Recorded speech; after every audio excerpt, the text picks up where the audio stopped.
honor pemakaman itu benar bahwa kami ada tim, yaitu tim pemakaman khusus untuk COVID.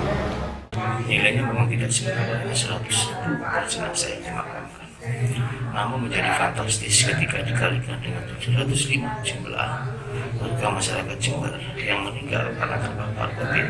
Mereka adalah pejabat pemerintah daerah yang digaji oleh negara dan mendapatkan tunjangan di luar gaji. Yang kedua, mereka tidak ikut di dalam prosesi pemakaman.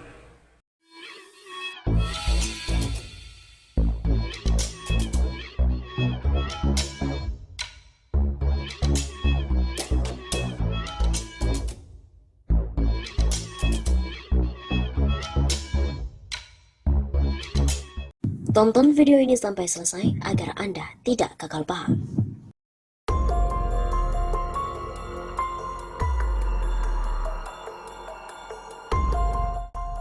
Makan uang dari mayat. Bupati Jember terima honor Rp100.000 per jenazah COVID. Kabar soal Bupati Jember Hendy Siswanto yang menerima honor sebesar Rp100.000 dari tiap pemakaman jenazah COVID-19 menuai sorotan publik. Publik pun menyayangkan adanya honor kepada Bupati Jember yang diberikan tiap kali ada jenazah COVID-19 yang dimakamkan. Salah satu netizen pengguna Twitter dengan nama @zulfauzi yang mengaku sebagai petugas pemakaman juga menyayangkan soal honor ke Bupati Jember tersebut. Lewat cuitannya di Twitter pada Jumat 27 Agustus kemarin, netizen itu curhat ke Gubernur Jawa Timur, Hovifah Indar Parawansa, soal hal tersebut. Kepada Hovifah, netizen juga mengaku heran mengapa Bupati Jember bisa mendapatkan honor, sementara dirinya yang bertugas memakamkan jenazah COVID-19 sama sekali tidak mendapatkan apa-apa. Bu Hovifah, kita saja yang bagian pemakaman, walau tugas malam hari tidak ada dapat apa-apa. Kok bisa Bupati dan juga Sekda dapat Rp100.000 per jenazah? Cuitan netizen itu juga ikut dibagikan pegiat medsos sekaligus mantan politisi Partai Demokrat Ferdinand Hutahayan. Lebih lanjut, netizen juga menilai pemberian honor pada Bupati Jember tersebut tidak adil bagi para petugas pemakaman lantaran merekalah yang paling berisiko saat memakamkan jenazah COVID-19. Padahal risiko tertular jauh lebih bahaya ke kita. Ia pun juga mengingatkan kepada Bupati Jember dan para pejabat lainnya agar berhati-hati jika memakan uang dari jenazah orang yang telah meninggal dunia. Awas kena asam urat Pak kalau makan uang dari mayat, ucap sang netizen. Mengutip melalui Kompas TV, Bupati Jember Hendy Siswanto tidak membantah dirinya mendapatkan honor dari pemakaman jenazah COVID-19. Jumlah honor tersebut diketahui mencapai Rp70.500.000, namun honor itu tidak diterima setiap bulannya. Hendy menjelaskan besarnya honor yang didapatkan karena banyaknya pasien COVID-19 yang telah meninggal dunia. Terlebih kata Hendy, jumlah warga yang meninggal karena COVID-19 pada bulan Juni sampai Juli 2021 memang meningkat. Adapun besaran perhitungan honor pemakaman jenazah yakni Rp100.000 setiap ada warga yang meninggal. Menurut Hendy, honor tersebut didapat karena bertugas melakukan monitoring dan evaluasi terhadap setiap warga yang meninggal akibat COVID. Kami tidak berharap mendapatkan seperti itu. Kalau besar, artinya yang meninggal banyak. Kami tidak harapkan. Kenapa sekarang sampai 70 juta? Karena dihitung dari jumlah yang meninggal. Bupati Jember juga memastikan honor itu yang dia dapat dari tiap jenazah tidak dia gunakan untuk kepentingan pribadi, melainkan diserahkan ke keluarga jenazah.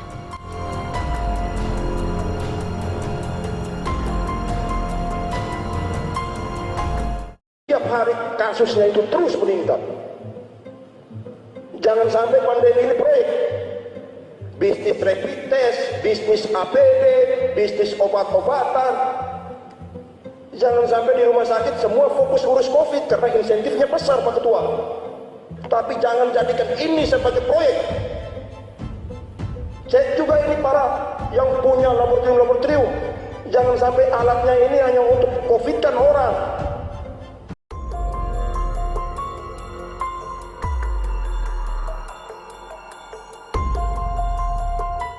Terungkap penyimpangan uang negara Rp800 juta untuk proyek COVID-19. Kasus dugaan korupsi proyek penanganan pandemi COVID-19 di Pamekasan tahun anggaran 2020 telah terungkap. Kejaksaan berhasil menyamakan uang negara 800 juta rupiah. Hal ini disampaikan oleh Kasih Intel Kejari Pamekasan Hendra Purwanto Arifin. Ia menjelaskan kasus dugaan korupsi pada proyek penanganan dan pencegahan COVID-19 itu terungkap berdasarkan laporan yang disampaikan masyarakat ke institusi tersebut. Hendra menjelaskan memang diketahui ada dugaan penyimpangan dalam pelaksanaannya, yakni harga satuan barang melebihi dari harga normal di pasaran. Atas laporan itu, Kejari Pamekasan langsung melakukan pengumpulan bahan keterangan ke sejumlah pihak dan rekanan pelaksana proyek. Begitu ucapnya. Kala itu ia melanjutkan, pemerintah Kabupaten Pamekasan melalui Badan Penanggulangan Bencana Daerah membuat pengadaan tandon air untuk tempat cuci tangan dengan air mengalir dan menggunakan sabun yang disasarkan pada masjid serta musola dan juga fasilitas umum lain di Pamekasan. Harga yang ditetapkan oleh BPBD sebesar 2,5 juta rupiah per satu set tempat cuci tangan yang terdiri dari tandon air, alat penyelenggara, dan juga sabun. Padahal harga normal di pasaran 1,2 juta rupiah hingga 1,5 juta rupiah saja. Institusi ini juga melakukan penunjukan langsung rekanan pelaksana proyek tanpa proses lelang dengan cara dibagi kepada 12 rekanan pelaksana proyek untuk membuat 1.555 tandon cuci tangan. Padahal sesuai dengan ketentuan, untuk dana proyek yang bernilai miliaran rupiah harus dengan proses lelang, bukan dari penunjukan. Alasannya karena bencana dan barang dibutuhkan dengan cepat, kalau itu bisa dipahami. Atas temuan tersebut, Kejari Pamekasan langsung berkoordinasi dengan aparat pengawas internal pemerintah, dalam hal ini inspektorat. Pemkab langsung meminta agar kasus itu ditindaklanjuti dengan catatan pihak rekanan pelaksana proyek mengembalikan kelebihan uang kepada pemerintah. Akhirnya sebanyak 12 rekanan pelaksana proyek bersedia mengembalikan uangnya dan kasus ini dianggap selesai dengan catatan.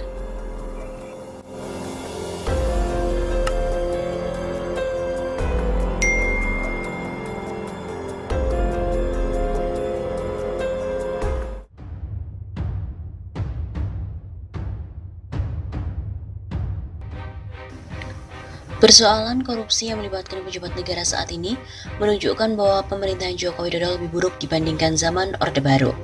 Hal ini disampaikan Direktur Eksekutif Indonesia Future Studies Gede Sriana Yusuf saat berbincang pada dialog virtual dengan tema KKN+D dan dampak besarnya, di mana digelar oleh kantor berita politik NMOL. 6 tahun kepemimpinan Soeharto dia belum ngapa-ngapain, belum ada dinasti, tapi 6 tahun Jokowi berkuasa, korupsi merajalela dan dia sudah bentuk dinasti. Anak mantunya jadi kepala daerah. Gede juga menjelaskan, secara umum persoalan korupsi di era reformasi saat ini menunjukkan indikasi yang semakin parah.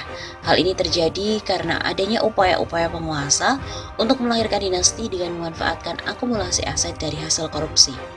Akumulasi aset digunakan untuk membentuk dinasti, dan dinasti melahirkan kembali korupsi yang dahsyat. Dalam kondisi seperti ini, seharusnya sudah ada perlawanan dari masyarakat, terutama dari kalangan mahasiswa. Sayangnya menurutnya masyarakat juga sudah dibuat untuk bermental koruptif. Mental koruptif ini terlihat saat pemilu yang mahal. Di sana ada jual beli suara. Ini juga yang membuat masyarakat kurang mendapat penolakan terhadap pelaku korupsi. Begitu pungkasnya.